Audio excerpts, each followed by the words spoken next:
Just one slip-up for both of these teams, and now this elimination match could not have got more interesting. Astralis versus Luminosity on day one of the Pro League Finals, live here from the Leicester studios.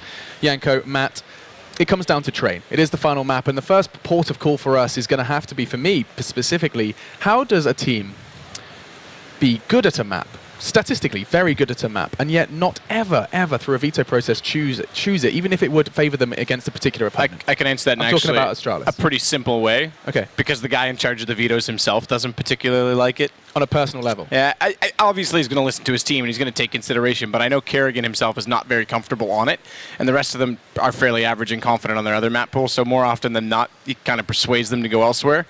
Again, it's not like he alone is dictating it, but it is a large part of it. Because he himself said when he played in the quad position and KJB was out toward Ivy, they would swap up because he thought he was too predictable, he couldn't find a read in the game, and they'd even do it mid-game sometimes. So I think that's one of the main reasons. I mean, I wouldn't be surprised if it is something that kind of, what to me seems silly. I wouldn't be surprised, though, because it is all about, sometimes you go on field, and I'm sure Kerrigan is one of those players. But Janko, more specifically, going up against Luminosity, this is where I usually start to poke you to say, who does it favor and why?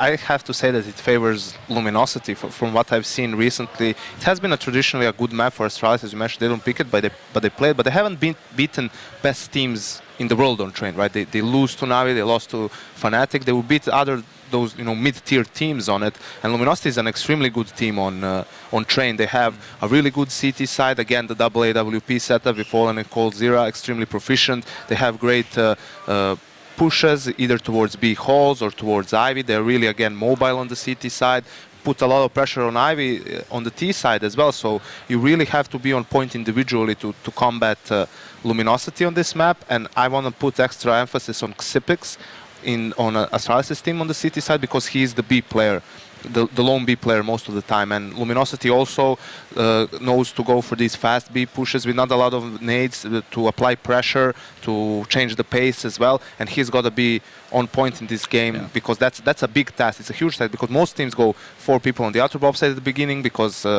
T's tend to rush outside a lot. So he's left there by himself. He needs to buy time until his team comes to relieve him. Hit me, Matt. Well, just quickly, I was going to say, if you watched this morning, though, Luminosity did struggle significantly on their T side against, I think, G2, who's a very good train team, to be fair. I think Astralis can build off that model. They're a little bit more aggressive in the A site than G2, who played a very passive Ivy. But the one thing that Body did that shut down a lot of the approach from Luminosity was get toward that corner at inner. Yeah. And he got so much map control and information, and it took Luminosity utility just to get him out of there, just to get map control going. So I think that if they can do that, they can actually limit Luminosity. And run with I think this is a brawl. I think this map's going to be very close. I mean, you should surely run with that as our final closing point. It will be time for predictions. But just quickly, G2 beating them on this very map today.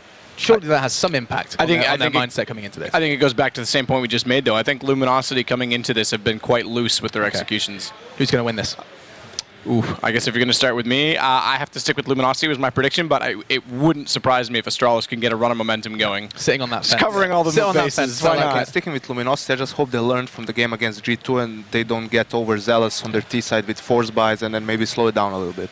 There's no doubt neither team can perform poor.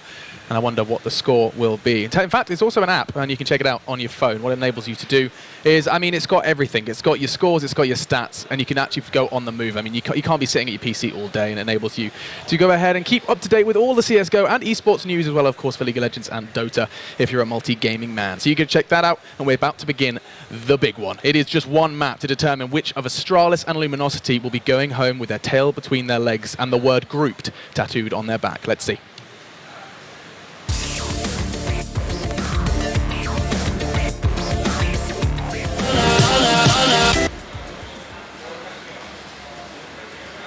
Final. It could be a grand final, but it's just an elimination match in the group stages. The decider match to work out who goes home here. It's been a great series so far, very back and forth, not much separating these two teams, but it all comes down to this one. Train, and Mount Luminosity lost to G2 earlier, which is a very shocking result, and you have to say Astralis, I ranked them considerably higher than G2 here, so this could be an interesting affair going forward. But considering what I've seen from Luminosity, they seem much stronger than what they did earlier in the day, so I feel like they're still very difficult to take anything away from that one. We'll see how this goes down. We are getting ready into this. Did we have the knife round already? We did. Who won it? It's a really good. That's a really good question. I wasn't actually. I assume Astralis did. Most teams, although T can make a very convincing case, and definitely the current meta, I feel like most teams will go towards CT most of the time. Yeah, I mean, why not? Why would you give yourself such a disadvantage? Thank No you. reason. Thank you for the desk as well for their predictions, of course. Yeah, Sadicus thinks that might possibly either of these teams could win. And make sure you remember he said both teams. Yep. So he can't be wrong. And you know what? I was Very talking to clever. Device outside. He said they really want to win this one. Do they? Well, Yeah. that's great insight. Yeah. So everyone's going to be correct here, one way or another. But anyway, We're all winners. we go into the pistol round. Like I said earlier in the day when I was casting the other game, B-bomb site is favoured on the pistol. It's almost guaranteed the plant regardless if you win the round. It's actually 5 sets of armor for Luminosity here on the T side of Train. Interesting approach. You normally have at least one smoke or a Molotov just to have that post-plant situation potential. But here we go then. Default, waiting for any CT aggression. It's just going to be one, like we said, towards inside for now. It's going to be Zipex, and he's got backup from Connector in the form of Device. So This he's the middleman. is so weird. There's no utility on the T side. What Yep. kind of a pistol round do you just run go, here? You just go lower ramp and just Yeah, it's go gotta man be for in man. there. That's all you really can do. Because if you look at the positions of Fallen and FNX as well, they're playing so far back just watching for a push. So, I mean, this Okay. makes me think that they are eventually... I mean, maybe now everyone's falling back to group up. I mean, this is going to be so weird. I have no idea what the approach is here. I couldn't even say. Normally I can read these quite well. Yeah, but with no utility, Yeah. because you don't know where the utility is positioned either. It usually tells you a bunch. Well, But I showed them shoot out the windows above Pop Dog. That normally baits out. Well, we're about to use some smokes here. I think they've done that, and they're watching towards Ivy to see if a CT faces, and maybe they can get a read from that. But still have plenty of time. You only need about 15 seconds on the clock to commit towards inside to get the bomb down. So But here's the issue. They're playing right into the hands of the counter terrorists on a pistol round where you want to use that range of these, Yep. and there's no smokes to block them off. So they are essentially just going to run the gauntlet. okay, well, they're actually going to go towards outside here. So headshot comes in. It's going to be Taco going down very low indeed. And it's actually, look at this. This is easy for the CT so far. It's going to have to take a miracle now. Well, there it is. The first shot comes in from an FNX. The bomb will be planted eventually, and actually gets a double kill here. Agent B keeping the dream alive, though. 3 on 3. Bomb does go down. This becomes very interesting now, as there's just an exchange of frags all over the place. Cold Terror and FNX to hold up. This is still a very difficult retake for the CTs. Once the bomb's planted, the terrorists have adjusted themselves.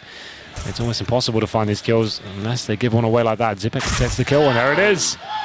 So, like I said, it was a very weird round in whole from the terrorists, but they do get the bomb down, and it was a convincing case for them to actually win the round, considering it was a 2-on-2, and the CTs in a difficult position, but they found the kills all over the place.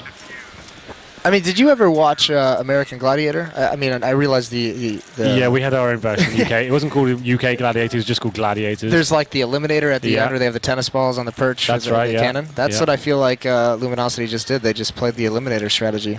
It's weird though, right? Because like you said, like the CTs have such an advantage in terms of the long range PT-1000s, USPs, and you don't really have much to work with. That's where you always have the one smoke and the Molotov, Yep. just so you can get down the lower ramp to take away 1 point of contention there. But it's going to be Astralis picking it up. We don't have the force buy, of course, from Luminosity. They can buy up in the third and just get some PT-50s and a Desert Eagle and FNX. He got a couple of kills, so he can justify that.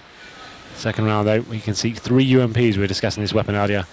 It can be very viable today, considering you can take it into gun rounds and can be very effective with the running gun and armor penetration as well. Yeah, especially that armor penetration is huge. Normally on the second rounds where you see armor buys with upgraded pistols, so the UMP helping out a lot there as well. But once again, no utility on the Luminosity side. They have no nades, so essentially, I mean, they basically have to rely on FNX to get a shot with this deagle, and you can see he's the first one making contact. He loses that. So now the question becomes, what do they do from here? Fallen picks up the deagle in his, so maybe it's his turn to go for a pick. But Kerrigan, okay, so Kerrigan is going to be in this position a lot in this half. This is like his home on train, getting aggressive behind this blue train and just kind of working this. And he works it very, very well. Difficult to flush out. Fallen spots him, though, and he's going to fall back out of the open. So really making Kerrigan commit to a fight, which gets him a kill. So all of a sudden, there's a little bit of room to work with, but they've been softened up incredibly much. Yeah, absolutely. It's going to be a 4-on-4 now. 30 seconds remaining, though, so a lot of work here to do for the terrorists. It's going to be forward with the bomb. The Device is holding so strong here on the side. It's aggressive. But this could be interesting, though. Taka comes in the side. That was his opportunity. Misses out. And let's go around slipping away from him at this point. Just, okay, does some decent damage there. Gets a kill on towards Dupree, but still, I don't really see him doing much with this. But it's falling with that UMP. Oh, my God. The CTs look a little bit... Yeah, they do look a little bit excited. disorganized. Yeah, like there's maybe a miscommunication, a lack of communication going on at this outer train yard. It's actually given Luminosity a lot of opportunities to find some kills. So we're seeing a pause out of Astralis, which makes me think it's going to be technical. So it will be. You can't. Yeah, there's no tactical this early, but maybe it has something to do with maybe something was going wrong with their. I think maybe TeamSpeak or something. You know? Mic problem. Mic problem. Okay, so it all makes sense now. So that's why they looked a little bit discombobulated. On the side, they're kind of all looking around, like I said, like excited just because they're all facing and not really working together. And yeah, that may have cost them a couple of frags, but ultimately win the round. But the problem is, Luminosity now, after getting a couple of kills there, they do go into AK-47s on the third. They've got the plant down there, that would have boosted them tremendously, but it's just going to be 3 AKs right now. Fallen, look at his cash. He's got 2,800, so he'd probably be on... He bought the scout already. He had 4,500. He could have gone for an AK. Of course. So he gets the scout. We discussed it already tonight, especially on train. He's a beast with the scout on train. His movement at the end of these trains to get back into cover and really be able to isolate his opponents is impressive. Utilizing the ladders as well. It's crazy to watch him on this one. I'm sure we'll see something impressive come out of this round. But it is 2-0 in favor of the Danes.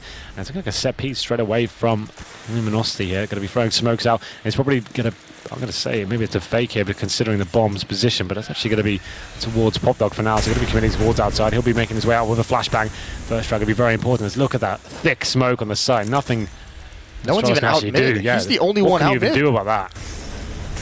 That's incredible that Luminosity gets that plant for free, and Kerrigan thinks there's someone behind him. He gets annihilated. There's Device with a response. Trades come out. Luminosity's still on top. 4-on-3, and Fur's going to go hunting. Is he going to be ready for Dupree? He's not. Down to a 3-on-3. Even Cajun chiming in. So the plant itself was beautiful, but now a scout and an AK. Cold and Fallen have to hold this off, and Fallen is already down and out.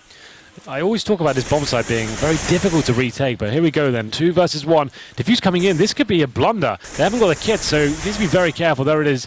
Oh, have they got this? Yeah, they've got the kill. The Asian bit. It's fine. Like I said, this bomb site, if you get the bomb down like that, uncontested, it should be almost a guaranteed situation. The fact you've got so many little crevices and angles you can take and crossfires you can set up, and it's the CT's so out of position there. I'm not really sure how they were granted so many kills. You saw the aggression coming in from Luminosity, actually giving a couple of kills away. I think it's because one Molotov confined them into that T-choke for so long that when the bomb did get planted, they all had to like stream out of that one spot to get post-plant. They weren't already spread out. They were trying to like regain positioning and control of certain choke points and areas, and Astralis was able to capitalize on that movement. So a little bit sketchy for them, but they maintain. There's the scout, misses that first shot, but he's still going to play around with this for sure. Device has the AWP out already on this 4th round. 3-0, and this is where Device really can get rolling. Let's see what he can do with the AWP here. He'll be towards the connector area right now, looking for the first pick, and Fallen will be challenging momentarily. You feel like it's coming. It's actually Takari at the first kill. He takes on Dupree towards Ivy. This could get interesting. Here towards the backtrack here. It's a push through the smoke. Aggressive from FNX. Takes down Carrigan as well, but there's a recovery. Cajun being so strong in these positions. Does take down 2. Looking for his 3rd. Yeah, there's Fallen on top of the ladder, so why not take that shot? See what you can get from it. Cajun, he's got a couple different battles. Range, medium range, the scout shooting at him as well, so he's feeling very uncomfortable. He's been brought down to 22. It's going to be Fur who's aggressive. And here's the nightmare. Luminosity, I just noticed, dropped the bomb all the way back towards T-choke. So while they have control of the site and they had good positioning, they can't plant it. So now they've at least got to try and chase down some kills. Maybe they can get 1 or 2. There's a good find. That works. And now maybe the bomb being dropped so far away can get recovered, but Device is here to stop it. Well, Fallen now does have that scout in hand. It'd be 1 bullet on both players to actually win this. It's almost like a mobile AWP at this stage. We'll see what he can do with this. 30 seconds remains. I think he's just realised he hasn't really got time to go back and get the bomb, so he's looking for frags here. CTs don't know he doesn't have the bomb, so still does have potential to do something with this. We can see Device towards his backtracks, just being very defensive. Doesn't want to give too much away here. Now it's going to be Cajun B pushing inside. They're trying to pencil him, get the drop, and they can probably listen up for footsteps as time ticks away. Fallen does recover the bomb, and we're making his way towards outside, but the problem is he wants someone to face him. There it is. First shot comes in.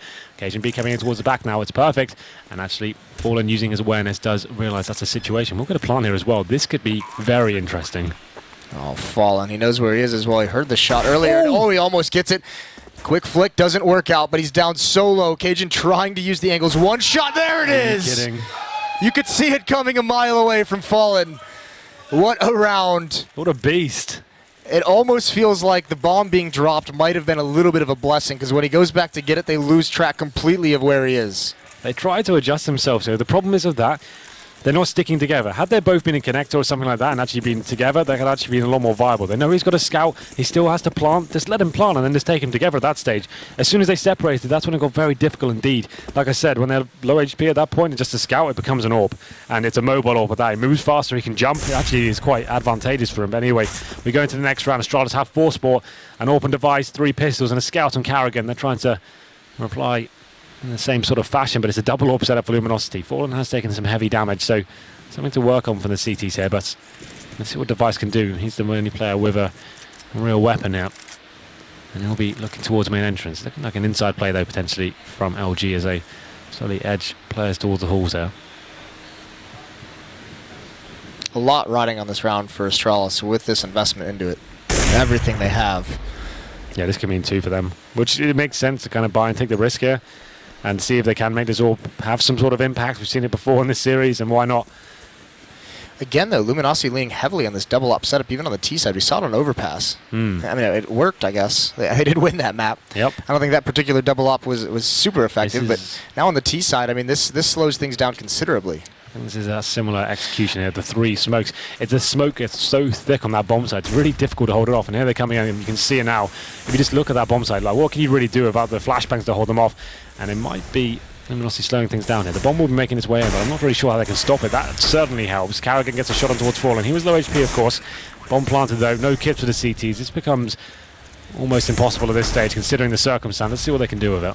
Yeah, no rifles as well. It almost feels like they need to get a kill quickly. What they don't want to do is make Device commit with that AWP and lose it without a chance at actually winning. So it needs to be one of these pistols to get aggressive and find something. This is how you should be playing as a terrorist. You're not facing or giving anything away, making the CTs push up aggressively and run into the crossfires. This is it. They go into the blender, and it's just going to be Device now as he does go down.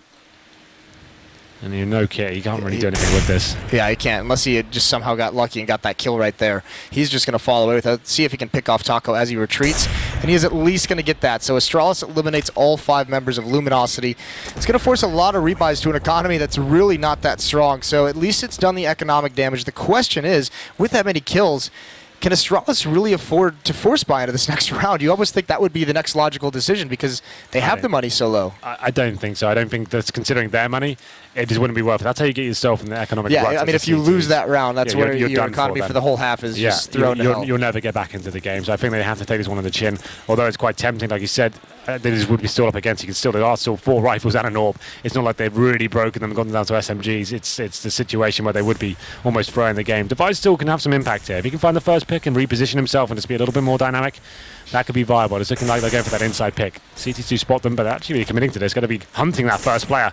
I like this from Taco. Very aggressive and getting control of the inside side as well. Just Zipex with the USP. He's surely going to drop. There it is. FNX takes him down, and now it's a 5-on-3. Device needs to decide where he goes with this one. I think he can justify coming in for the first couple of picks. Does spot 1 and hits the shot as well. So he takes down Taco.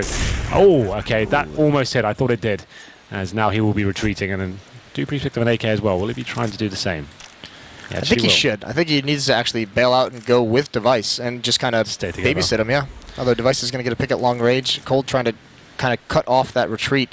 And the rest of Luminosity, I mean, it looks like one's going to chase. Fur's going to be the last one chasing, but with their money so low, they can't really afford to throw this many away despite a win here.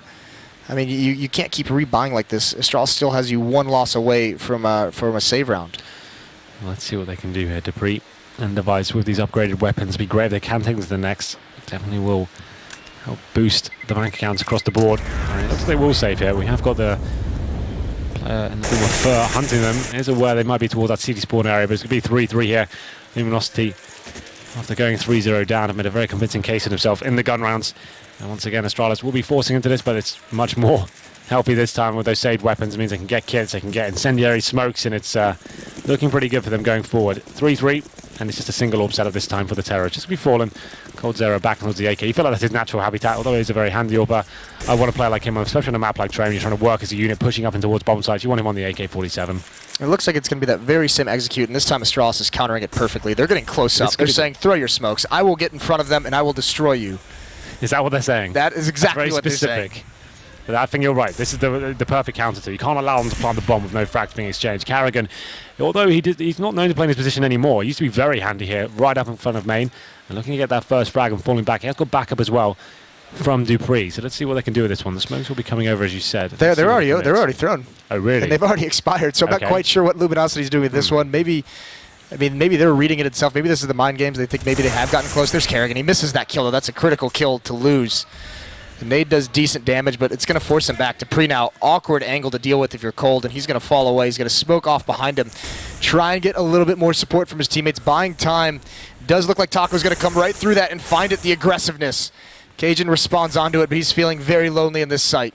Absolutely. 3-on-3 now. It's going to be coming right down to the wire here. Nothing really separating them right now. The bomb making its way towards the side there. Occasion B staying strong, and there's a decent grenade from Device coming in as well. That should be it here. As FNX finds one, can't find the second on the site. Zipek capitalizes, rotating in from the connector area, and it's seemed like Luminosity, like you said, a weird approach there. And I guess what they're trying to do there, do all the same smokes, trying to bait out the same play, bleed out the CT's utility completely, have leave them with nothing left, and then try and take advantage of the weapons in terms of the AK-47s and that one-all.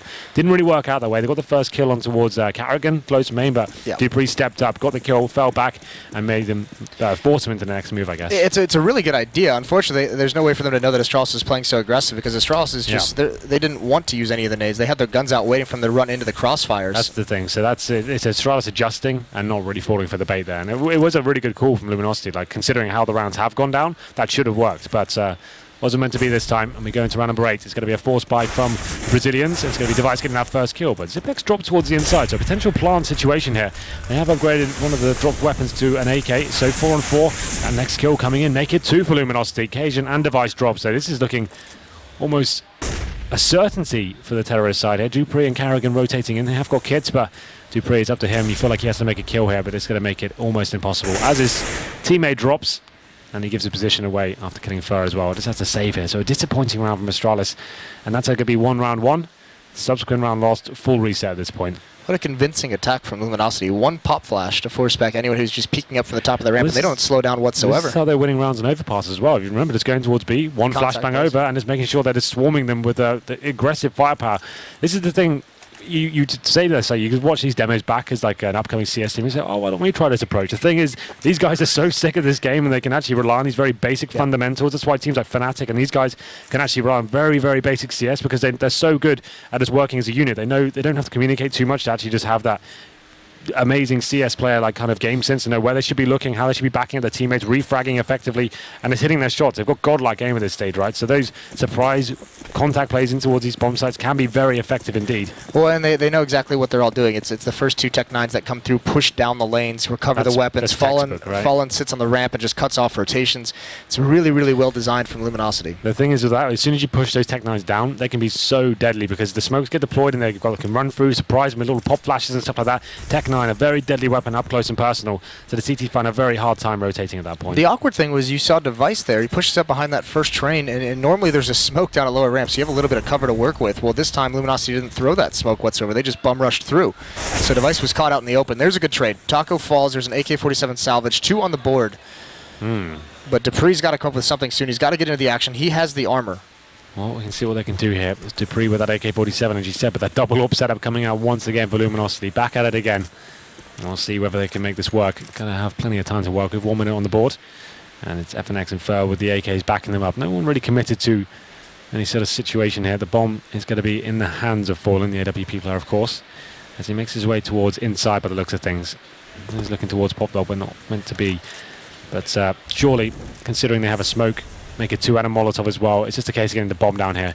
If the CTs can somehow make this work, I'll be very impressed. But they have got all three players waiting for them here on the other side. Yeah, I don't think Luminosity is going to fall for this, though. Yep, they're just chucking them out, and they're going to rotate back. So they want to peel someone away, and also FNX over towards Ivy. He's going to start lurking up, and Fur already has the intel that this outer bomb site is pretty much clear. He hasn't spotted yet. No one's shot at him. So on the rotate back, they'll be able to catch, unless Astralis wants to save these AK-47s once again into the next round. Yeah, I think you're right. I think that's probably the best protocol here, as the bomb does get planted with 10 seconds to spare. Occasion and Dupree, especially Dupree with the armor as well and the fuse kit, I think that's going to be very valuable. But they are going to be seeing if there's any free kills. If someone does decide to give them an inch, they will take a mile. So let's see what they can do with this. Occasion just fading out of the round now. Realizes there's nothing really to gather. As the double orbs will be saved by Luminosity, so they take the lead here. Yeah, good response. This all started with a 1-on-2 victory of Fallen with a scout and then like 20 HP. Yep. A brilliant clutch, and it's put him on the board in a big, big way. 5-4 is going to be the score moving forward into the next round. And it's, once again, difficult situation in terms of the cash for Astralis. Only getting $1,900, but they have saved these AKs. That's huge, but Doesn't look like Luminosity be hunting. It's not like their money's really swelling right now. I can see 2 They're players going on to buy. 3K. I mean, they're Yeah, going of course. to. They're going to drop the AKs if they need to some of the lower players, lower money players, and they're going to be into this round, but no AWP on the board. And because of the nature of this buy as well, a couple of these players are going to be running low on smokes, maybe flashbangs. So, I mean, if Luminosity's patient, which they kind of have to be because they have 2 AWPs, they can't just call some kind of fast-paced rush tactic outside. They're going to be going up against an Astralis team with plenty of opportunities to go for picks. I heard a Zeus getting shot there. I did too. I think it was Device who picked one up, potentially by mistake, as he gets the AWP. But here we go then, round number 10. It'll be a much slower paced game here, I think, for Luminosity with that double AWP setup. They just want to set themselves up with the turrets and see if they can work a pick here before and going towards Ivy. As we get into this one, Dupree is tucked in towards the end of it there. He'll be waiting for them on the other side, and this is kind of textbook from Luminosity. Just have one AWP covering you. Teammates can work their way down, smoke off towards the left-hand side and see if they can push up and trade with the frags. Coming out to Dupree, seemingly flashed in by his teammates, but that Molotov's not going to help him out. Hands on his feet now, needs to get out of there. Does manage to do it as well, but that's his position lost. Kerrigan using an off angle on top of the train. Everyone from LG is going to fall away. Looks like they're lining up for that very same smoke tactic that they use. The one kryptonite that you could have for this tactic is if Astralis was to push into the ladder room, the bomb is the solo player there, because he he wants the closest route to get to the bomb train to just run up and plant in the smoke, not even worry about anything. Well, they do the same smokes once again, and will be committing towards outside, but it looks at things. Bomb, as you said, planted from the pop dog room, and no one's going to be able to challenge it, so it's such a problem here. But Device does find a kill on towards Fur here, so something to work with. Kerrigan aggressive, pushing in, trying to find any adjusting terrorist players there. Got to find one, but coldzera fighting hard, so is FNX, and it's not going to be enough there. 3-on-2 in favour of the Danes, going to be coming in hard, as they do have control of the situation now. Just coldzera doesn't manage to view the bomb, but just trying to find frags here. They might have to fade out the round. You can see Fallen's all the way in T-spawn. I feel like they might have to give this one up. Yeah, there's 10-second defuse. This is kind of strange, but there it is. That's the round. Saved at this point. So Astralis, finally, they figured that tactic out. Although, it doesn't even necessarily look like they figured it out. They just had a couple good plays, aggressive in front of the smokes. Yeah, aggressive play from Kerrigan. Like I said, he used to play that position all the time. He kind of changed it up recently. Well, it kind of started getting telegraphed. That's the thing. As soon as he was so sick of that position, people were countering him specifically. But his 5-5 here, once again, we saw it as an overpass. Very back and forth game, and no one really getting the hill stuck in too much. It was Astralis with the early lead, but now it's going to be all tied up here. We have got a technical pause this time. It's not tactical. Technical. It is technical. What did I say? I said technical. I just wanted to reiterate. Yeah. Okay. Yeah, our monitor's gone down, I think. Yeah, I haven't heard much hype here. We are getting to the later section of the day. We've had a long day. I think there's still a little bit of... I think both these teams are kind of just feeling a little bit of the nerves of potentially being knocked out in the groups. Yeah, I mean, Astralis, crazy, obviously, would be 2 events in a row, which would be unheard of. Luminosity would be... they win the major, they go to Malmo, knocked out in groups, win Austin against, Tier 2 competition, and then come here again and would get knocked out in groups. So both of these teams, surprisingly, had a tough run of things in recent tournaments.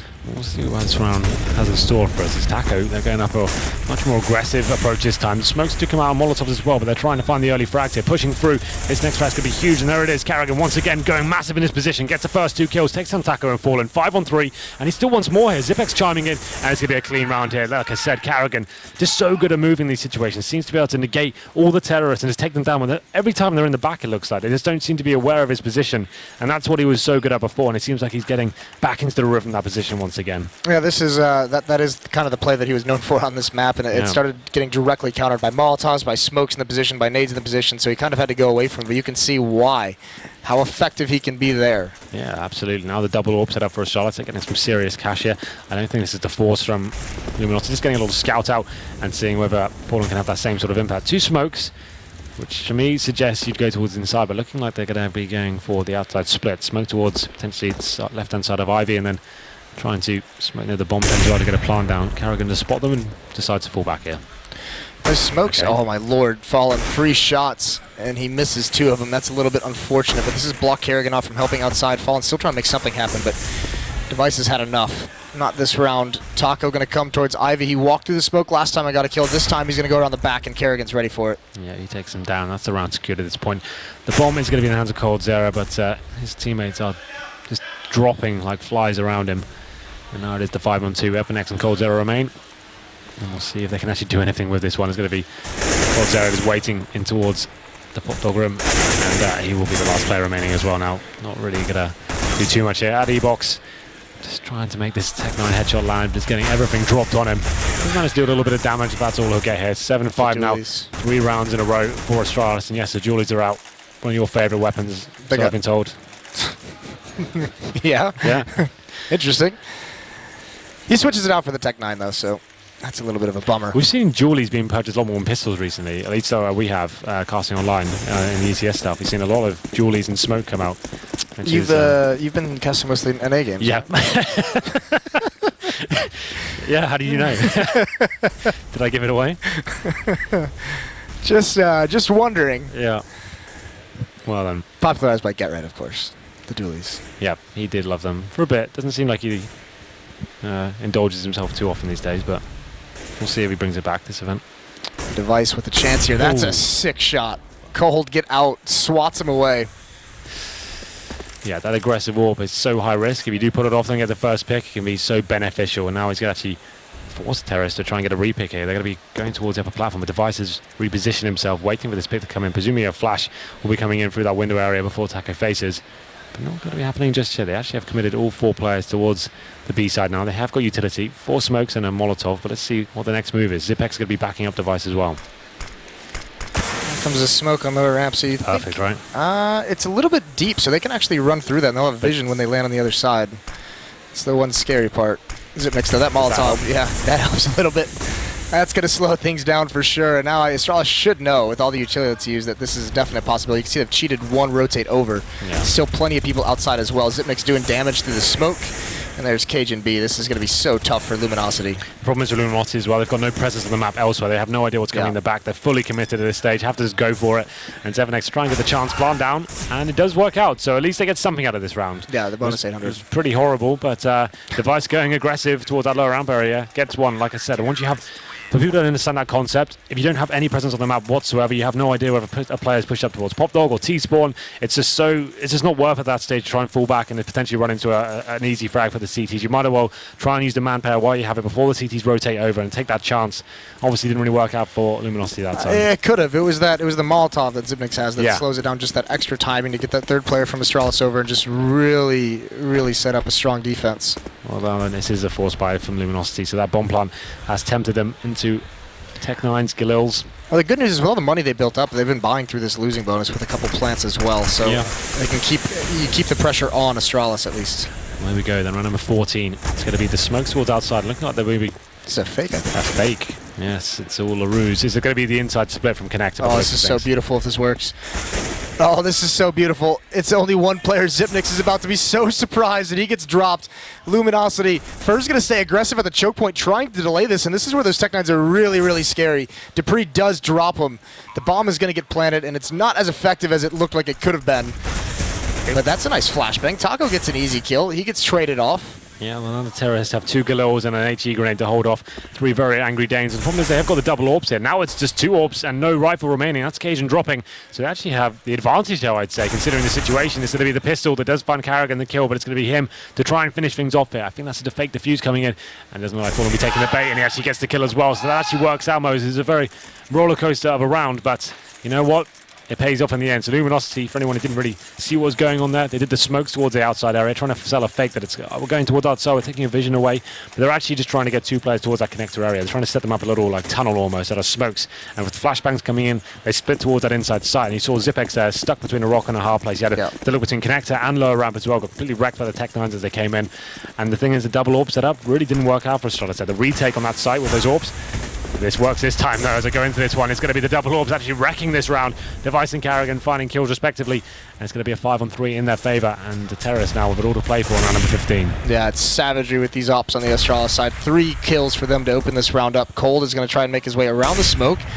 Spots one. Doesn't land the shot. That one's a nice onto Carrigan. But Device, it's still a 4 onto Astralis. Just has to be careful not to give up too many kills too Cold.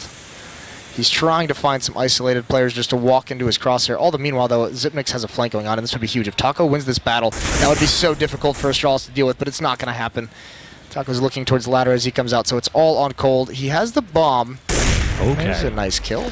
Yeah, still a lot of work to do here, unfortunately, as he does get the first one, gives his position away, of course. So Flashbang's coming in, and now he's got time to work with, but this would be an absolute throw from Astralis. They can give him an opportunity to find the next frag, make him plant, and then strike him together, or just stand in the open and hope for the best as KGB gets taken down. And now we go to a 2 versus 1 situation. He actually has got a chance to make something happen. If he had hit that, it would have been insane. A couple near misses for Cold, but it's going to be a 9-6 half, a very, very back and forth. Well, it was a pretty dominant area for Luminosity to start, right after the pistol round, and then where they rattle off 5 of 6, and then to end it, it's the same situation for Astralis. They regained control and rattle off 5 of 6. So game of 3 seconds for sure. Yeah, Astralis coming out on top towards the end. That run of 4 rounds they had, and they're winning the last as well. Gave them 5-1 in the last 6 rounds. And it looks like we will go into a quick break. So just to reiterate, it's Astralis in the 3rd map here. Loser is going home. They go into the advantage in the second half, 9-6, and they go to the terrorist side. But we're going to go for a very quick break here and leave you to some highlights.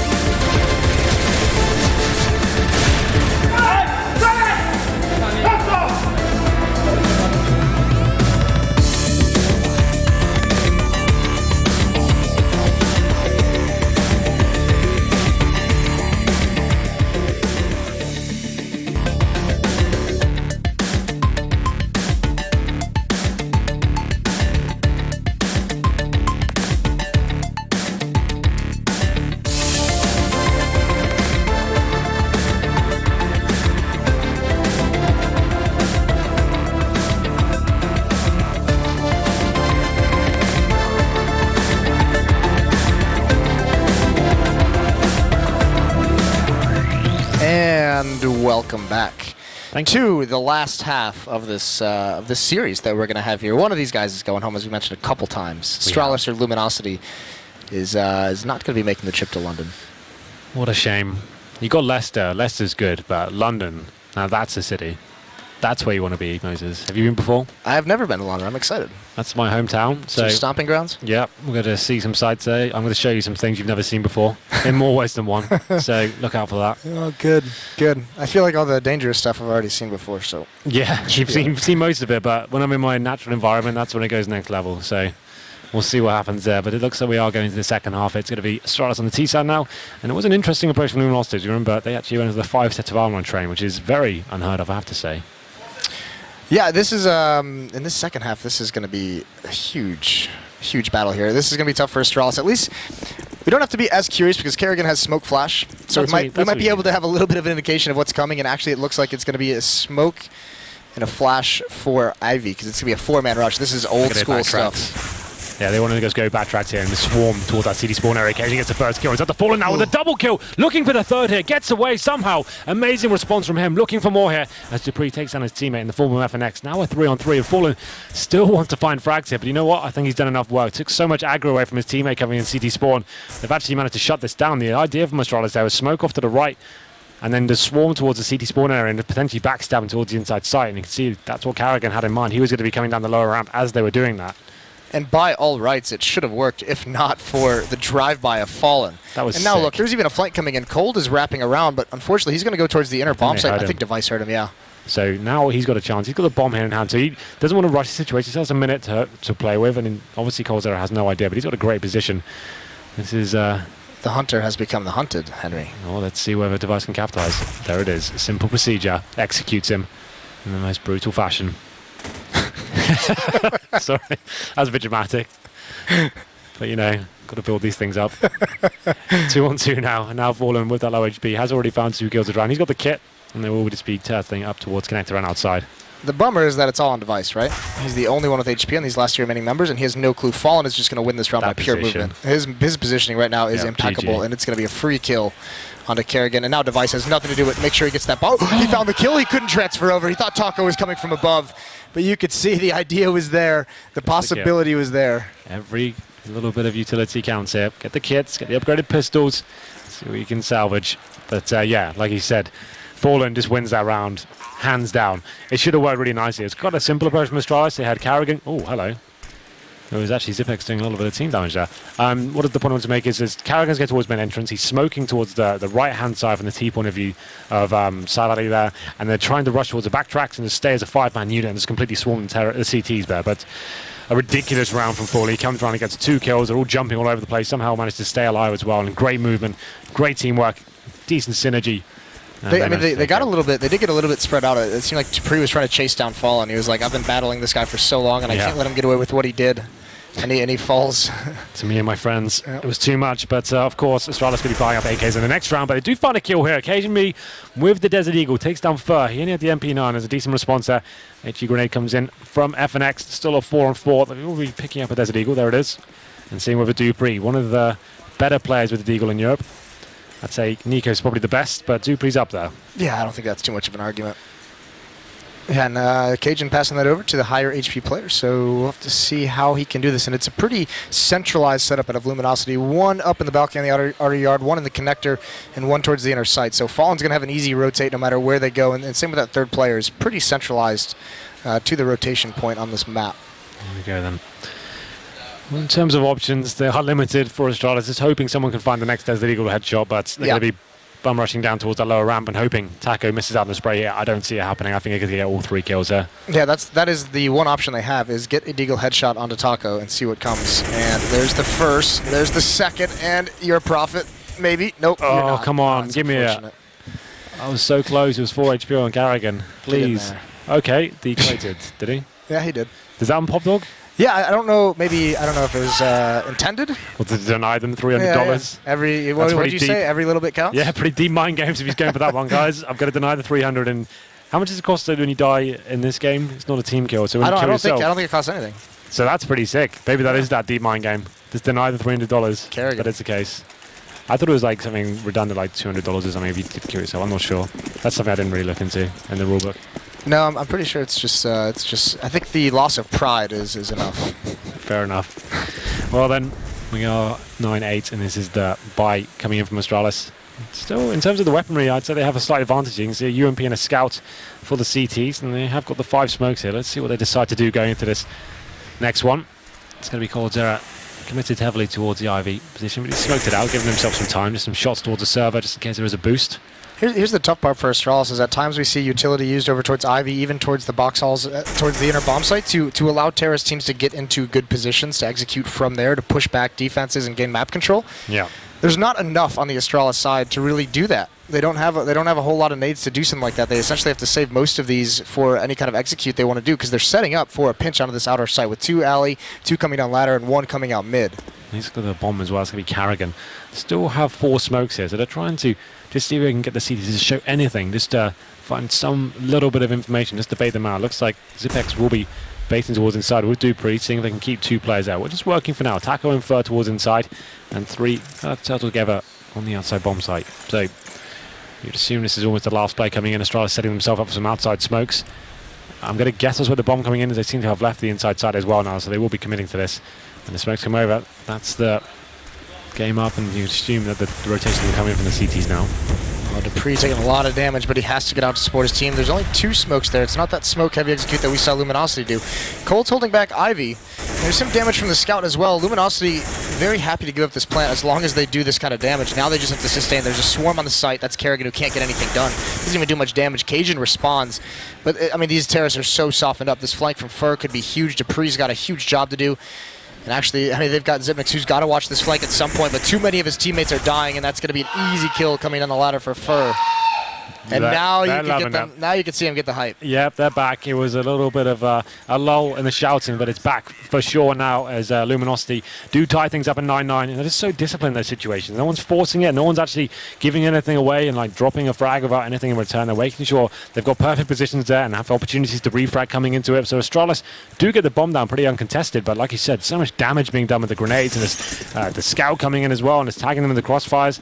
And it's just a really nice retake there. Very difficult to perform that elegantly, but they managed to pull it off. But you can see the thought. They didn't really feel like they had. They saved the UMP. They had the scout as well, so they were just saying, you know, we don't have what it takes to stop this, so we'll just let it come in. We're going to do some damage as they enter the bomb site, but we're going to let them have that plant, maybe get some kills over towards Ivy, and then we'll just set up for that retake, and it works perfectly. It's a massive round for them to win as well. As we go into number 19, It's going to be pistols. There's PT50s and 1 Deagle here. No utility once again. They are committing 4 players towards the inside side. You can see 1 towards Ivy in the form of Carrigan. He's just trying to sell something here, but I'm not buying it. Whatever it is. He's just going to be trying to distract and keep some players towards side. I believe it's not going to be working out too well for them. They're going to try and rush down inside round, maybe towards upper as well. As we go into the next round, it's going to be, well, the next phase of the round, I wanted to say. I got distracted by Pansy coming over there, but, you know. Just being a team player, offering us drinks. Cajun, he's going to try and offer up a deagle shot. He's going to land the first one, but the aim punch is a bit too much. And yeah, there's been, oh, Kerrigan, okay. This could be a little sketchy now that Device gets that kill. Kerrigan finds one outside. Cold does fall, almost gets a second. Had the opportunity on FNX, but the unfortunate part is with these kills, they haven't been able to salvage any guns, and Taco's still here, just clotheslining Device. Now he's dinked. He's got to be forced away. Dupree does find him down into a 2-on-2. This advanced positioning, this could catch a couple or one Luminosity player off guard. This is a really, really sick spot for Dupree to be in. Let's see what he can do with this one. Has got that PT50 very close. Like you said, this kill's going to be huge, but it's fallen to shut him down. 2 versus 1 now. Zipex with a godlike clutch required if he's going to pull this one off. Just with a PT50, not even a flashbang. Bomb is ticking away though. Oh, that's actually a pretty cool movement from him. This actually makes it a little bit interesting. Oh God, do they know he's here? They're both going to swing wide. That's the first kill. Can he get the second? No. Fallen holds on. Of course.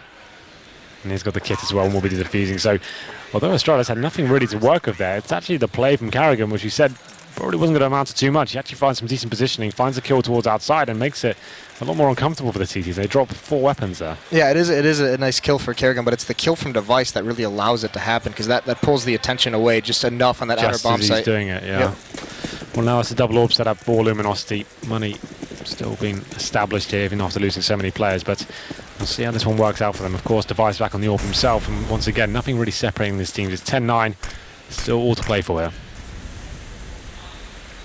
And this could be brutal if they decide to try and take over box halls. There it is. There's the peak Device. He was watching for it, and he unscopes for just a moment, and Cold punishes it. This is the beauty of the double orb setup, though. You have one turreting towards outside in this dynamic orb, and the former Cold Zero this time. Tons of information gain. If you don't find a kill towards inside, if you can leave him there with no one facing him, that's such a strong position to be in. That was a problem that G2 were having earlier on against Luminosity. Once Cold Zero got set up like that, they couldn't really figure out how to break that down and stop 4 players from being outside. They adjusted and started molotoving that position and started every single round. That was the perfect counter at that stage. Difficult times for Astralis, down 9-10, down 4-on-5 in terms of players in this round. The more smokes on the Luminosity side, just flashbangs and a nade to work with, but they're not going to mind that because they've got 2 AWPs to work with. Indeed. Those can thin the herd as Astralis makes their way. We've already seen it as Device fell. Well then, what's the next move here from Astralis? It looks like they have 2 plays that want 2 players inside that Yeah. kind of want to either try and get a kill or just pressure this. We've got Dupree with the bomb and Cajun with him as well. They're towards main entrance. So maybe just trying to take some vision away from the CT tier, sell some sort of a fade. Looks like Zipex will be committing by himself, so they are trying to sell, but it's not going to work out as he gets dropped straight away. There's the reaction coming from FNX as well. They've got this pop dog room on complete lockdown. Dupree coming from main now. Cajun gets a first kill. Dupree chiming in as well. 3-on-2. Still have the plan and only 15 seconds remaining, so Fallen, easy kill, surely, but the flashbang takes him out of the equation. Now they are going to be trying to force it, but there it is. Cajun drops, and this is the round over, just under the train. Spots his little feet there and takes him down. Like that one? You know what they say about guys with little feet, huh? Yeah. Well, he did his little, Can't plant his little bombs. booties Yeah. beneath the train. Velcro, of course. Of course. Force it, but there it is. Cajun my voice. This is the round over, just under the train. Spots his little feet there and takes him down. His little feet. Why not? Oh, I'm glad they got that back in there. I am so happy they put that in. This is me. It made the round, really. It pulled it all together. Just if anyone's wondering why I'm losing my mind, I have got back from Korea about 48 hours ago. The time zone for me currently is about 7 in the morning. So, you know, I'm doing my best. But sometimes my mind will wander into uncharted territories like that one. It will be another bye, at least for the Astralis side. The op is going to be passed over to Device.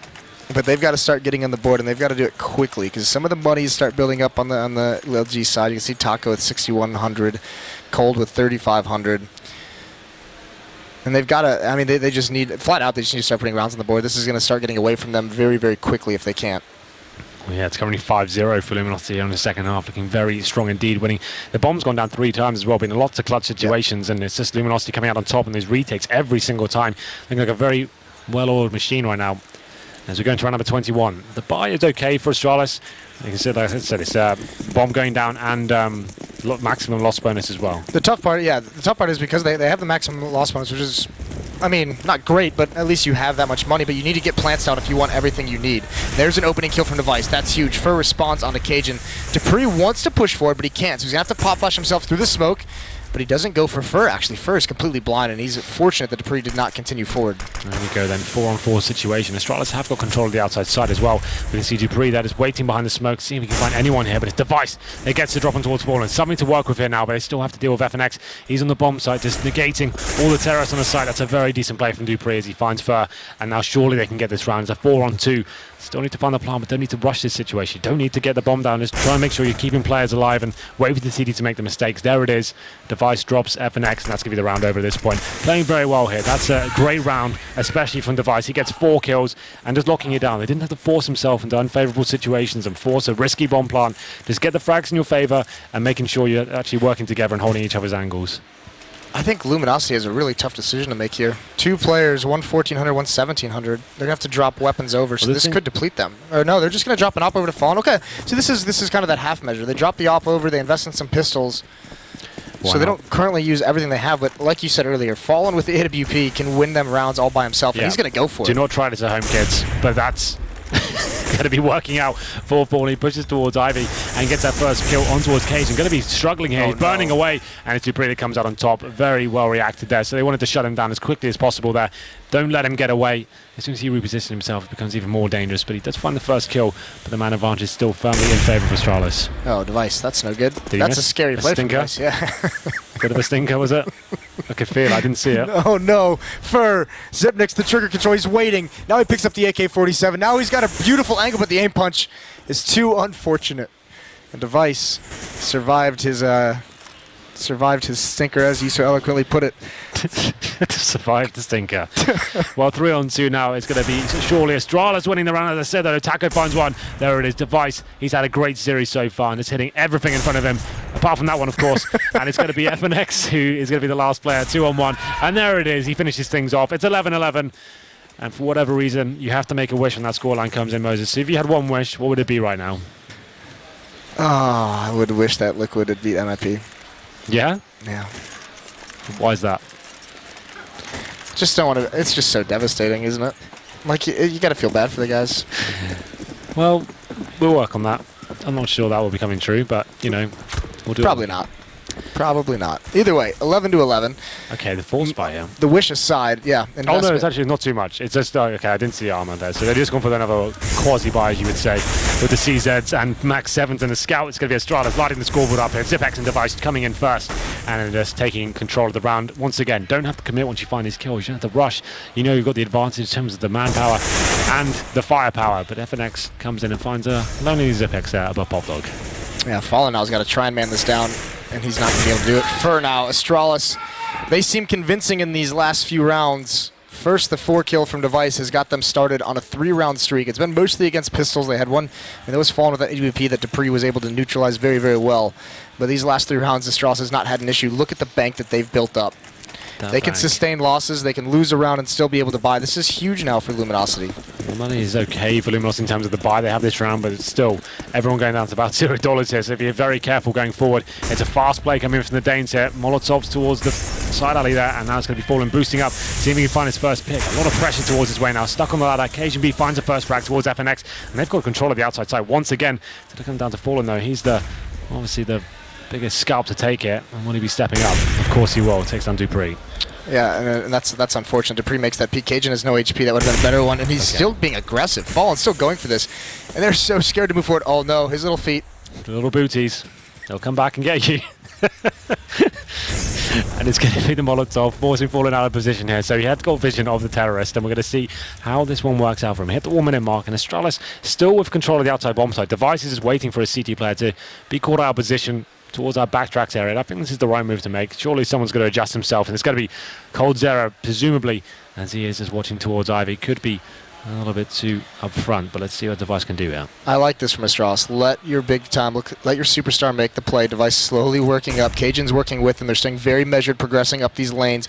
Fallen's got to spot this out. He sees one. He finds that kill. There's no response on it yet either, and he adjusts perfectly. Of course, Fallen using this train so perfectly to isolate one-on-ones, and he's still alive. He could even get more, but Kerrigan eventually hunts him down. They do have this outer bomb site, but it's slowly being pinched upon. Absolutely. And now it's 25 seconds. The bomb will be planted. It's going to be Device and Kerrigan in another clutch situation here, but the man disadvantage going against him. We've got 12-11. This is a huge round, and it'll actually break the economy of Luminosity. They can win this. There's the first kill. Device takes it down from E-Box, and Kerrigan does spot from Connector, but he gets flanked from Cold Zero. Surely Device can't win this one. In a difficult position. They know where he is, but he has got flashbangs to work with. Doesn't want to use them, and he's going to lose that battle. Cold gets aggressive. I thought, considering the situation, I thought a little flashbang there, make it uncomfortable for the CTs, but I guess one of those situations, you don't want to be caught with nades in your hand when you know CTs are around you. Can be a very embarrassing way to die, but there it is. That was a big round for Astralis. Had they won that 3-on-2 situation, that would have actually been devastating for the CT money, but it's fallen, like he said, the movement, the awareness, just everything about him is locking on. I mean, even just staying alive through most of that is huge at the bomb train, preventing Astralis from really taking over that bomb site. So now, again, we mentioned before that round, Astralis built up significant amounts of money in that 3-round streak, so they're able to buy very, very healthy into this round. So they're going to have a fast play towards the main entrance here. It's going to be Device covering them up as they do throw their Molotovs and smokes towards the outside side, but it's Fur going aggressive, does get taken down. So now they have got the pick. They are to be making their way out here, and it's fallen once again in this position. We know he can do so much damage here. Blind, of course, takes them down, and they drop the bomb as well as FNX comes in. I have no idea how Fallen pulled that off. How does he do that? Every time. How do you beat that, Device? You've got to be the one. Take him out now. There it is. Finds it through the wall. Thank God. But still a 3-on-3, so just Device and Cajun B are low. That's the problem. Lots of time to play with here. And this angle is so devastating. Cold, feeling no pressure from Ivy. He is double-checking it periodically. So it is going to come down a little bit to timing, but there's no smoke to block this off. There's a couple Molotovs. They could use flashbangs as well, but look at how patiently Luminosity is playing this. No one really being exposed too much, and this is smart from Astralis. They have plenty of time. 1 minute just passing the clock, and Cajun is going to come this way. They know this is a possibility. They want to get a new angle on this attack. It's all going to come down to timing with Cold and Cajun. There we go then. So plenty of time to work with him. Like you said, Cold Zero is checking that angle periodically. Does find the drop on towards Cajun and give them the man advantage as well. Bomb going to be down on the site as well, so Device does need to be the one stepping up here, looking for that next kill. He has found 2 already here. He wants to add to his total as we hit the 30-second mark. The CTs are not giving anything away, though. They know he needs to plan, and they're forcing him to make the next move. Well, also Luminosity, Taco and FNX have gone so passive because Cold is repositioning all the way back towards T-mid. He's trying to catch him completely off guard, and he might just do it, but they're saying you're going to be the next one to try and make this play. And Zipnix doesn't expect it whatsoever. Cold is going to have a huge impact here. Zipnix looks like he twitches back just to check. It's not coming, though, so difficult for Astralis in this situation. There's a hit shot from Device, all on Zipnix, and he's not prepared for it. What a play from Cold. Yeah, that was so sick from Cold. But did you see the way that those CTs are operating there?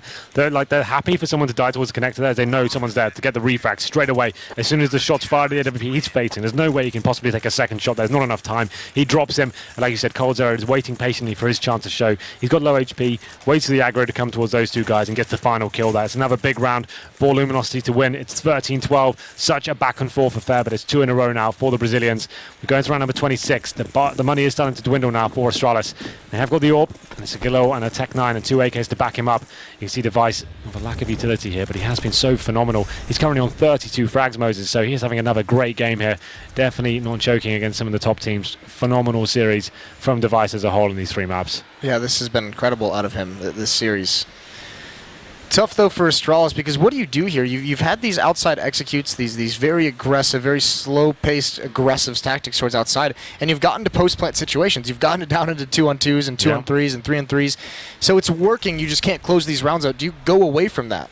Not really. If you're getting down to those clutch situations, that's just down to the individual skill and the brain power of the players coming in those situations. It's not like the round approach went horribly wrong. It's just one of those things. Sometimes in Counter-Strike you have to kill people. It's as simple as that. But here we go then, the double AWP setup once again for Luminosity. Round number 26, going into the business end now, where it all could collapse for Astralis if they were to lose this round, almost certainly in eco if they did. And they're edging towards the inside side. But once again, the bomb and occasion towards outside. So they are going to be doing outside smokes here. I'm just interested to see what the approach is as Device edges down towards Pop Dog. Could this be their own attempted split towards the... I don't think so, considering the bombs in main. Yep, it is going to come out. So Dupree is just going to be highly aggressive. He could be able to find one here, and he gets the shots he wants, but he can't get the kill. Counter-Strike, like you said, a game where sometimes it just comes down to the kills you can get. Kerrigan is burning as he gets this bomb down. Look how weak all the Astralis members are, and that was their highest HP member. Device falls. Fur on this flank is going to be able to mop everyone up. Fallen. Kerrigan has some troubles killing him. There's Cajun, but it's down to a 3-on-1, and they know exactly where Kerrigan is. He's in connector. They're all facing this way, and he can do nothing but save that AK. That's all he really can do. And so they'll go into the next round. So what are they on right now? So they'll get $2,400 plus the bomb bonus. They will have a buy here, but it's like $3,300 on Zipex. Device, similar money as well. So they could get 3 AKs and 2 Tech 9s. I still think that's probably worth the buy considering the scoreline right now. Need to take a bit of a gamble with the YOLO play, and it's going to be exactly that. So they actually, okay, so they had more money than I thought they did. Did they say? Oh, they saved an AK, right? So that's how it balances out a little bit. So Kerrigan was able to drop one. But no AWP on Device, which he's had for a while, and that's been the big impact weapon that we've seen him with. That's the round he got those 4 kills with it that really started them on a win streak. That's the round where he's been opening up this outer yard. And this is a little bit of a fake this time, but Fallen's going to sniff it out. He peeks, he spots the bomb. Now he's going to try and fall away. Molotov could help out. But actually, Astralis is just going to relinquish pressure towards the center bomb site. They're going to say, you spotted us out too early. We'll reassess. Let's see what they can do. Astralis now with very little utility. But KGB has made his way out towards a main. Slowly edging his way toward position, but it's going to be further. Look at this, it's watching towards Pop already, but this double phase, this is kind of interesting. Looking towards the trains, but it's not going to work out. They get dinked in the process. Now going to be retreating. That nade, though, that's surely... Oh, okay, I thought that was going to work out. That would have been kind of sick. If he had done that, it's just... If you're Astralis, you got to just be like, good game. Yeah. I'm gone. Well, they're swapping over. That's the little given to Device, obviously taking down a 6 HP, so it does make sense for him to swap that over. It looks like an inside take potentially coming in here. Cage is still on the outside, just working it, just listening out, see if he can find something out of this. And Kerrigan towards Ivy as well, looking for the push. Yeah, but this is an attempted fake out of Astralis towards the inner bomb site to try and get someone to get pulled away, and it's not working. LG hasn't moved, and the trouble now becomes... That was their only smoke. Zipnix has 1 flashbang. They've got to win gunfights, and that's a good start. Dupree finds a headshot on Defer. The problem is FNX right there as well. Does give us in a way a little bit of a shot there, but let's see where we can find the next kill. It's going to be very important. It's Dupree that capitalizes. 5-on-3 now. Finally something working out for Astralis. This should be a round going in their favor. The problem is Cold Zero as well. He's waiting on the site. If he can deny the plant, he can do some absolutely huge work here. He won't be able to do that, but he does get the kill on towards Dupree. So still signs of life here for the Brazilians. They are rotating in now. Been so good on these retakes, and it looks like they're trying to do that once again. Falling, getting the shot on towards Kerrigan. This is falling apart now for Astralis. Need to hold on. 3-on-2. Device very low HP indeed. Doesn't have that orb like you said. Bombs ticking away, and it's the CTs just swarming it now. And they're going to be doing the fake defuse, and Device can't really do much of this. He gets dropped, and now it's just going to be Cajun B. Dead now, of course. And he gets taken down. That was a huge round for Astralis. He had the advantage. First 2 kills going in their favor as Dupree that found both of them. And the retakes once again is too strong. It's a 3-on-5. And it does, I mean, it's beautiful from Cold, who just stays alive at the back of that bomb train. And he has plenty of time, plenty of opportunities to try and make a play in that situation, but he waits until he has his teammate there. Waits until his teammate arrives at the bomb site to make that play and get that opening kill because his teammate's covering the other angle. And it's a little bit unfortunate. Astralis, like with some of these buys, you can see even this time they don't have a lot of utility. So even when they get in and have success, they don't have smokes to block off choke points. They don't have things to slow down this retake or to get aggressive on the retake. It's actually been 4 diffusers in a row now. 4 retakes from Luminosity. Some really great rounds here. Burr going aggressive. Does get taken down for his trouble though. He got the drop on Zipex, but still a 4-on-4. A lot of time to play with this, so Astralis needs to be very careful. Of course, 1 round going in favour of the Brazilians does send Astralis packing here, so if they do make a single mistake, they are going home. It's the group stages for them. They won't be coming to us to London. So all on the line now. Look at this positioning from Taco is going to be so brutal towards the end. He's pushed up towards inner. If they hit outside, he's going to have such a fast flank. He has that option. And look at this. They've lost a player. They're trying to gain information. They're trying to find out what's coming. So Fallen's pushed up towards Ivy. Cold is there as well. The only danger is this. I mean, because they have that intel now and because Taco is so far pushed up, it almost feels like they should have an idea that something's going to be coming out of Terrace mid. Because Taco sees and hears absolutely nothing. Time ticking away now. 45-second mark. Astralis with 2 smokes remaining. And it's just down to Device looking for that next frag. They are edging their way out to it. We can see Taco coming in the back. It's falling to find the first frag. They're getting pincered right now. The bomb yet to actually make its way towards the site, and it's going to be Device finding the next frag. There's still something to work with here, but there's comes the rotation, and they are aware of it. So 2-on-2 still, and still possibility here for Astralis to stay alive. Fallen is making that, or excuse me, it's going to be Cold who's making that very same play, wrapping around from Ivy all the way back towards T mid.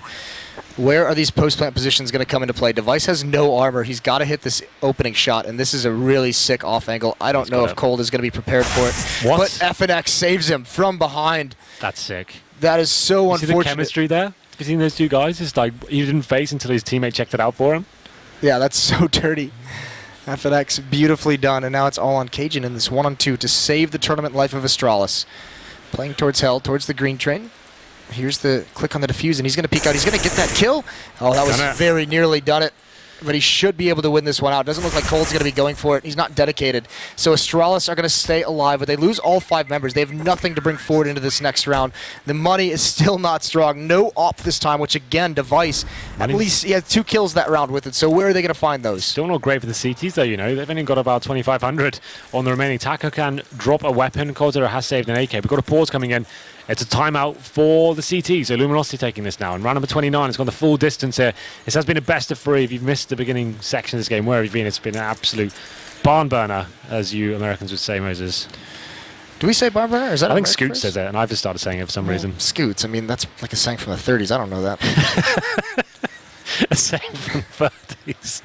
I heard him say it a couple of times, and it sounded funny to me, so I kind of kept saying it. Yeah, it is a little bit funny. Well then. Either way, I mean, you're exactly right. The money is not great for the CT side. That's what we're saying. This is a Luminosity tactical pause, so they can figure out exactly what they want to do because they're buying into this. Fallen's going to have an AWP, Cold's going to have an AK, shotgun on Taco, Famos on FNX. First wasn't bought, but if they lose this round, next round they're going to be basically just on pistols. And Indeed. that could allow Astralis to force Overtime is looming. And Overtime is looming. It's going to be Famous Max 7. And Fur yet to buy. Let's see what money he's got remaining. He's 3,300. 3,300. Okay, so he's probably working out. Do I get the Famous? Do I go for like a Deagle? I think he goes for a pistol to get the extra utility because you look at the rest of them, they don't have anything. MP9, mate. Oh, yes. Should have known. You mentioned that earlier. I did. Fur is more than happy to take that into most situations, especially on Mirage. He seems to use that on most gun rounds. He likes to build up so much cash, like going so close and like actually making it work for him. He goes towards Palace, lower ramp, and he can be very effective with this weapon, but still train.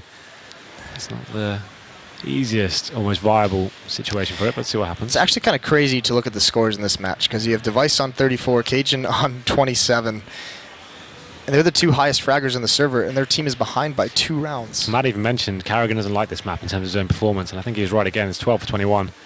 Oh, there's the shotgun coming into play. Taco finds that. That's on Dupree. Cajun's going to be the next one to trade that off.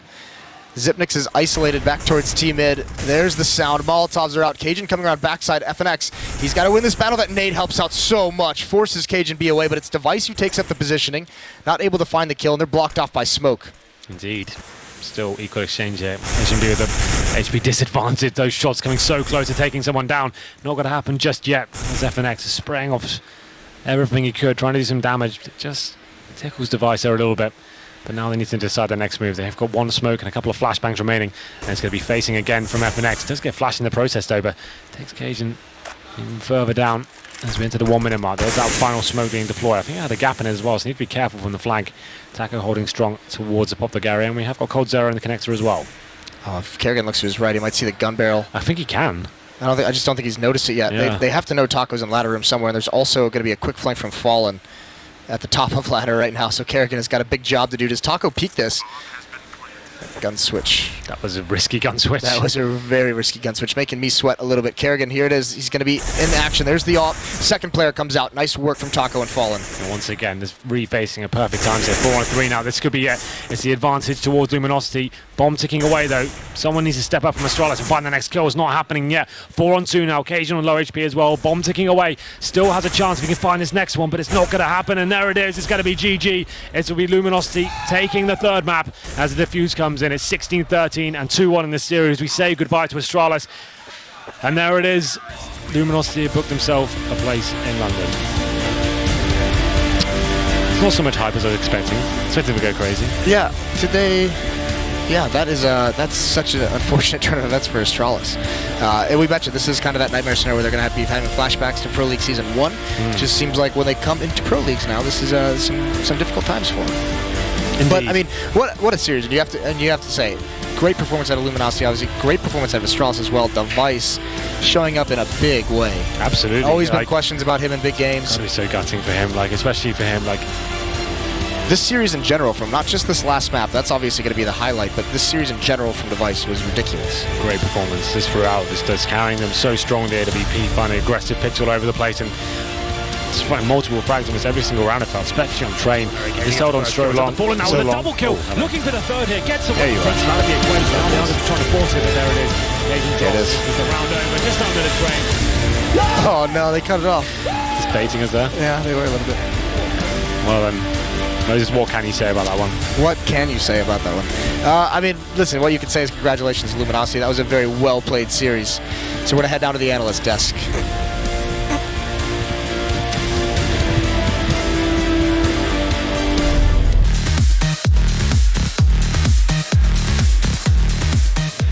It's a tough tale for any Danish fans out there as it's late. Astralis is back. They can all be happy. Fallen versus Luminosity Gaming, and it has been, I mean, a tough tale and a fantastic series. All 3 maps, just as you guys anticipated. You guys look smart as well. Easiest prediction of your life, both believing in LG. That's his line. Don't steal Sorry, it. Yanko. It's fine. It's too late now, Alex. You Okay, ruined so it. I tried to help you out. But the second time in a row, right, this is where this has got to go. Train, we'll talk about it in just a second, but Astralis grouped again.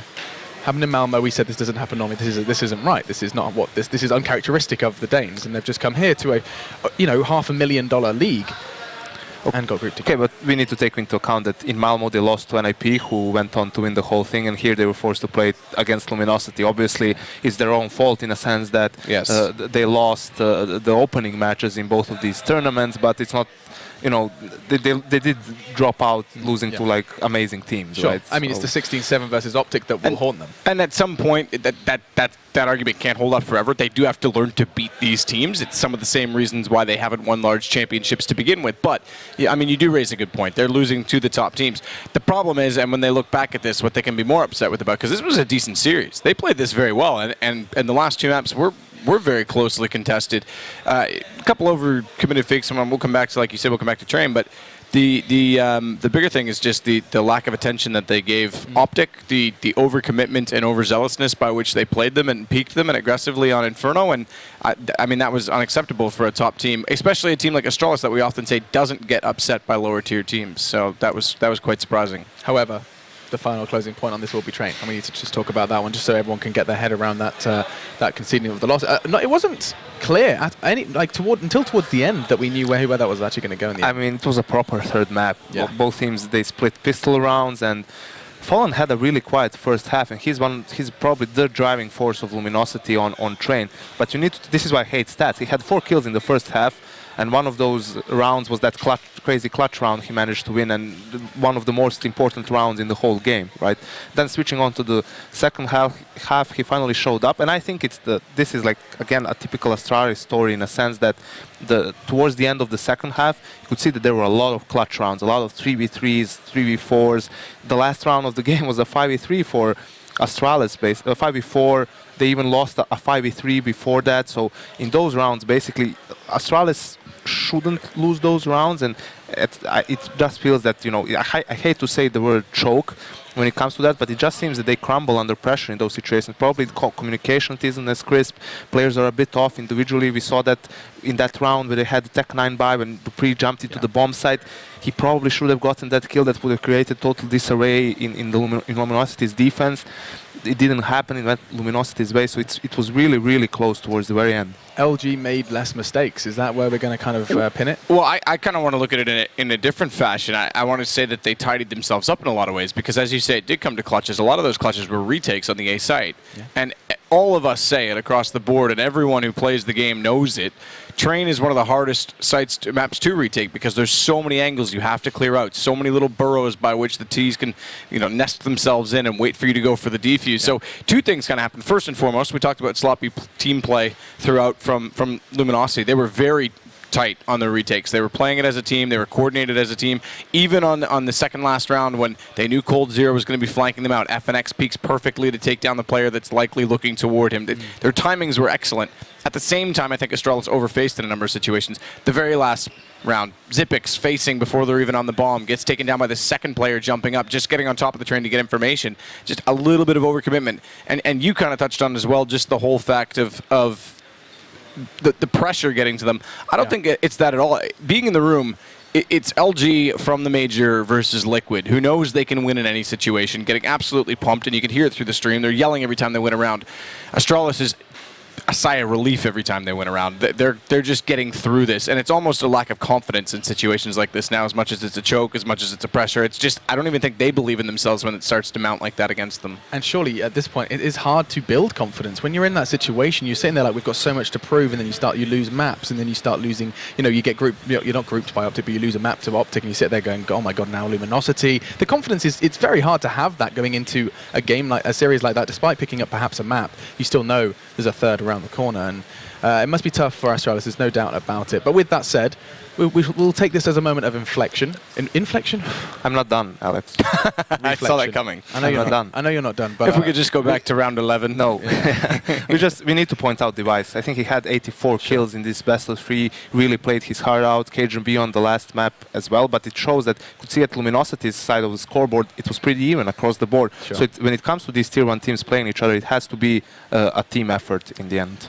And now we can take a moment of reflection. Now you have my permission to throw. Thank you very much. It's not a throw. We're just going to start talking about something else. We're going to start talking about the day as a whole, because just 7 teams remain at the end of day 1 here for the ESL Pro League Finals, and we have to go ahead and remind us just what those 7 games we witnessed today exactly were. So we can bring up Group A first of all and go rewind the clocks way back to where Astralis started. We talked about that Optic versus Astralis game on Inferno, and Optic came out swinging. Astralis, we said already, Matt, it's a game that you just have to be able to win, and something that Astralis will have to fix as they look to try and rise back up from the ashes of what has been another demoralizing day here in Leicester. Luminosity versus G2 was the next game. We got to see exactly what G2 had to offer, which kept us on our toes with a best-of-1 victory versus Luminosity. Certainly a little surprising, but G2 then proceeded to follow that victory with a win against Optic, putting them in the semi-finals. Optic falling to the lowers, who will now meet Luminosity.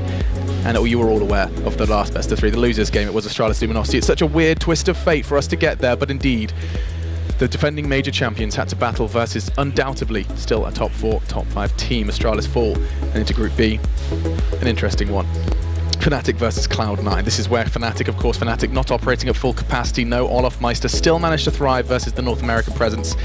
However, not so versus the Swedes. Their domestic rivalry goes the way of the Ninjas, of course, following form from their impressive showing over in Malmo. Can we talk about the Liquid meltdown again, by the way? That has to be 14-2, and this is how that ends. That's outrageous. You know what? Ask Moses. I will give you a full 30 seconds to talk about that one between the two of you, because it was the most ridiculous result, and it truly does. I don't know if I want to relive that for the full 30 seconds, to be completely honest with you. Obviously, the reason why Astralis lost is punishment for Anders for laughing to Moses when Liquid was losing in that comeback. So now they're like even, basically. They can suffer together, cry in a corner. But I mean, to be 14-2 up and to concede that loss in a double overtime is something that you will not see every day if you're as a Counter-Strike. Not only that, they had 14-2 and then I think it was like 15-6. Yeah, okay. Yeah. And then they get the first 3 rounds. They sweep a half in overtime. They get more rounds on that T side of overtime than they did in regulation. First time NIP had the lead was 19-18. Yeah. So you didn't need to tell me that. That's enough. That's enough. Let's move on. Anyway, this is only this is only a scrap of how Liquid are feeling right now, and so we will not dwell on it too much longer. The day has been incredible, and already, I mean, due to some curveballs and to some teams performing exceeding our expectations, we've already waved goodbye to Astralis, and Luminosity will fight again, albeit a little bit of a shaky Luminosity. With all of that said, we'll be starting at the same time tomorrow. Thank you so much for joining us. And of course, this is a reminder of just some of the magical moments we did witness. Cloud9 trying their very best. Some nice shining showings from Stewie. An all-round and incredible day here for the ESL Pro League. We'll be back at the same time tomorrow for more Counter-Strike here in Leicester, and we'll be waving goodbye to more teams. Thank you so much for joining us. We hope to see you at the same time. Do be sure to throw us the hashtag ESL Pro League. What was your best moment of today? And we'll see you tomorrow for more of the same.